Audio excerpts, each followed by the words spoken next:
Bonjour à tous, je suis ravie de présenter et d'animer cette session de ISFAR en direct sous la thématique de anesthésie, analgésie pour chirurgie du rachis. Et je suis honorée d'être avec 4 experts que je vais présenter rapidement et qui vont nous accompagner autour de cette session. Je commence par le docteur Laura Rossio, qui vient du Kremlin-Bicêtre et qui va nous parler de la rachis-anesthésie pour chirurgie de hernie discale. Le professeur Frédéric Aubran, qui vient de Lyon et qui nous parlera de la prévention de la chronisation de la douleur. Le docteur Sébastien Bloch de Paris Clinique Drouot, qui nous parlera des blocs de paroi. Est-ce une solution pour ces chirurgies? Et enfin, le professeur Valérien Martinez, qui vient de l'hôpital Raymond Poincaré de Garches, qui est ma collègue et, on peut le dire, mon mentor depuis des années, qui nous parlera de la place des tests quantitatifs sensoriels. Oui, très compliqué. Cette session, elle se veut interactive entre nous déjà et avec vous, chers spectateurs. Et je vous incite à nous envoyer vos questions pour lesquelles on sera ravis de répondre. Sans trop tarder, je vais donner la parole au docteur Laura Rossio qui va nous parler de la rachis-anesthésie pour chirurgie de hernie discale. Merci Laura. Merci Léa. Bonjour, je travaille au Kremlin-Bicêtre, donc un endroit où on fait beaucoup de chirurgie du rachis. Alors la chirurgie du rachis, en particulier la chirurgie pour les traitements chirurgicaux de l'hernie discale lombaire, que ce soit pour discectomie ou arthrodèse, par voie endoscopique ou conventionnelle, a quand même une iatrogénie spécifique. En particulier, on peut avoir une neuropathie optique ischémique, une occlusion de l'artère centrale de la rétine, un pneumoencéphale, mais surtout c'est une chirurgie qui peut être associée à des douleurs chroniques post-opératoires. Plusieurs moyens sont à disposition pour réduire ce risque de iatrogénie qui pourtant existe. La chirurgie d'hernie discale a été classiquement réalisée pendant des décennies sous anesthésie générale, mais depuis quelques années, un nombre de plus en plus important d'équipes, probablement grâce à l'arrivée des techniques mini-invasives, réalisent la chirurgie de l'hernie discale lombaire sous rachis-anesthésie, au point finalement d'avoir des méta-analyses comme cette dernière qui a analysé les données des 14 études randomisées sous la chirurgie de l'hernie discale lombaire, que ce soit par arthrodèse ou par discectomie, et a retrouvé une association en faveur de la rachis-anesthésie avec une réduction du temps opératoire, une réduction de douleur post-opératoire immédiat et moins des complications mineures. Comment est-ce qu'on fait? Alors, en pratique, la rachis-anesthésie, ça peut se réaliser classiquement comme tout d'autres rachis. Ça, c'est des données qu'on a collectées, analysées. Donc, c'est une étude observationnelle réalisée dans un établissement de santé français dans lequel on a analysé les données des 40 patientes qui ont bénéficié d'une chirurgie d'hernie discale lombaire sous rachis-anesthésie, qui avaient déjà des traitements qui nécessitaient déjà des traitements antalgiques aussi des paliers 3, donc des patients qui avaient vraiment de problèmes en termes des déficits sensitifs et sensitifs au moteur.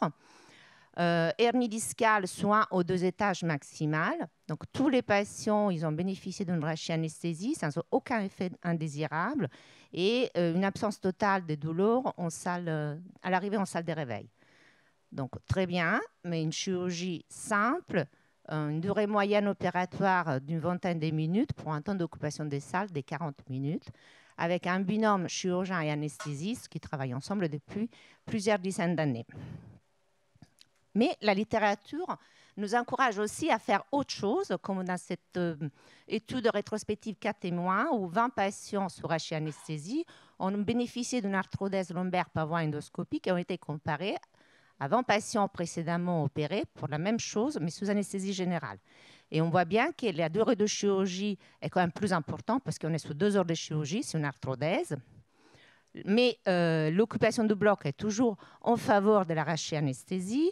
Et surtout, ce qui nous intéresse, c'est que les délais avant la première levée est décidément en faveur de la rachis-anesthésie. Là aussi, c'est une chirurgie mini-invasive. Et si on veut élargir encore plus la rachianesthésie pour la chirurgie de l'hernie inguinale, de la chirurgie dorsale, on voit que dans cette étude de Chatab, toute chirurgie du rachis lombaire a été réalisée sous anesthésie rachidienne, avec visiblement un succès. Donc, quel est le message qu'on va donner? Est-ce que toute la chirurgie de l'hernie discale lombaire doit être faite sous rachianesthésie? Probablement pas. Fiani et ses collaborateurs nous rappellent qu'il y a quand même des contraintes. Et on termine avec ce schéma proposé par l'équipe de Lechman, dans lequel, globalement, un patient qui n'est pas obèse, qui n'a pas des problèmes d'apnée du sommeil, qui n'a pas un canal lombaire étroit majeur et qui va être opéré pour une chirurgie sous 1-2 étages maximum par un chirurgien expérimenté, c'est un patient qui peut effectivement bénéficier de cette chirurgie sous rachianesthésie. Merci beaucoup Laura pour ce topo très clair. Finalement, cette rachianesthésie pour la chirurgie de hernie discale, il faut bien la cibler à certains patients, auprès de certaines équipes formées et tout ça. Pour toi, quel intérêt ça pourrait faire pour le patient? Est-ce qu'il y aurait une épargne morphinique, par exemple, en post-opératoire, dans les premiers jours de post-chirurgie? Alors, pour l'épargne morphinique, en post-opératoire, on n'a pas vraiment des données. Donc, on sait que les patients qui arrivent en salle de réveil, en sortant du bloc opératoire, ils ont moins mal. Mais ça, c'est assez intuitif. L'intérêt pour les patients, c'est sûrement, on l'a vu sous les arthrodèses mini-invasives, c'est une levée précoce. C'est plus important, c'est significativement plus important les délais avant la première levée dans les patients qui ont eu une anesthésie générale. Donc, je pense que ça, c'est un intérêt pour les patients en termes aussi de réhabilitation. Pour l'établissement, c'est quand même un temps d'occupation des salles qui est significativement moins importante. Donc, ça permet de créer des circuits de fluidifier les circuits. Oui, une meilleure place au sein de la RAC, peut-être, c'est ça? Probablement. Ouais. Sous des patients sélectionnés, des chirurgies sélectionnées et surtout un binôme chirurgien-anesthésiste assez solide.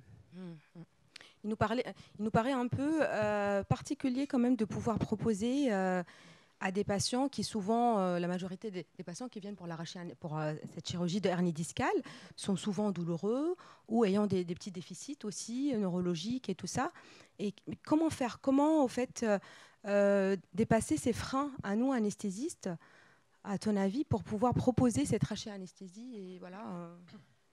Alors, je pense que déjà, il faut avoir un circuit créé, standardisé, une chirurgie standardisée et la première contre-indication à la réalisation de l'anesthésie locale chez l'adulte, c'est l'absence de consentement du patient. Donc, en dehors de toutes les contre-indications à la réalisation d'une anesthésie périmédulaire, il faut qu'effectivement les patients soient psychologiquement prêts à avoir sa chirurgie en étant éveillés, en décubitus ventrale. Donc, c'est quand même une position qui est inconfortable.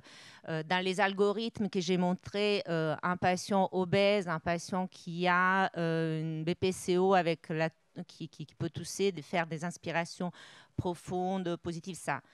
En plus d'avoir plus de risques de faire un plombocéphale, c'est quand même un patient qui sûrement n'est pas confortable, ne sera pas confortable non plus les chirurgiens opérés. Tous les patients qui ont aussi des airways difficiles, à mon sens, ce ne sont pas des bons candidats. Et puis, dans l'algorithme de Fiani, dans les propositions de Fiani, il y a effectivement les Feldbach syndrome. Je pense que c'est des patients qui sont dans un état douloureux et psychologique.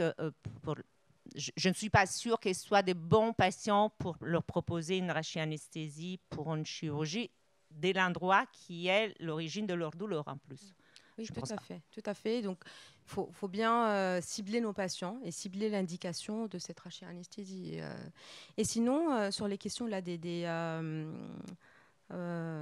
nous viennent, qui nous arrivent, est-ce que cette rachie, elle est classique? C'est quel type d'anesthésiques locaux à utiliser en préférence? Alors, les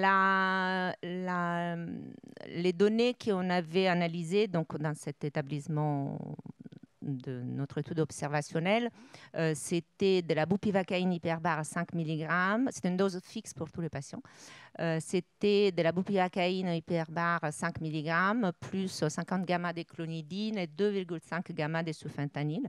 Donc, il y avait un niveau sensitif supérieur qui allait entre des 8 et des 12, avec une mobilité quand même des jambes qui étaient maintenues, des membres inférieurs qui étaient maintenus.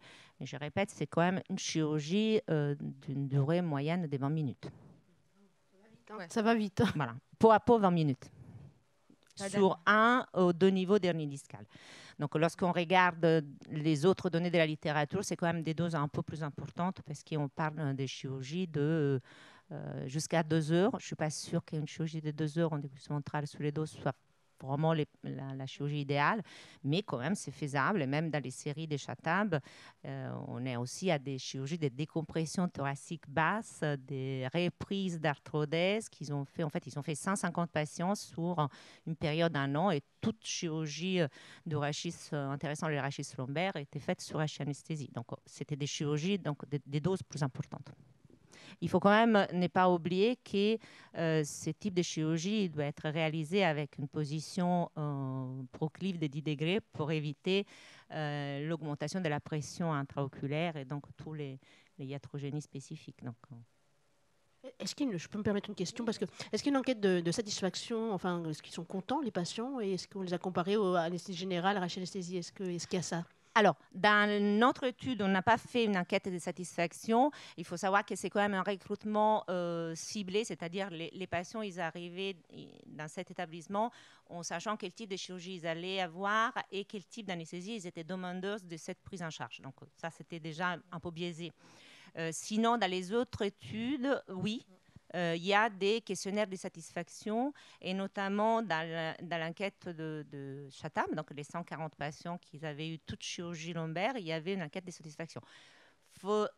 Et la majorité, plus de 90% des patients, ils étaient satisfaits de la chirurgie et satisfaits de la technique chirurgicale. C'était des patients qui arrivaient avec un EVA moyenne à 7 et qui, dans l'immédiat post-opératoire, leur EVA descendait à 2, et à 1 an après, c'était à 1. Donc, une chirurgie qu'on peut considérer techniquement réussie. Après, c'était quand même un contingent de patients qui étaient opérés pendant la période des Covid. Donc, en fait, les choix, c'était soit on vous opère sous rachianesthésie, soit on décale l'intervention. Donc, je pense qu'il y avait aussi un petit biais. Ouais. Ok, merci beaucoup Laura.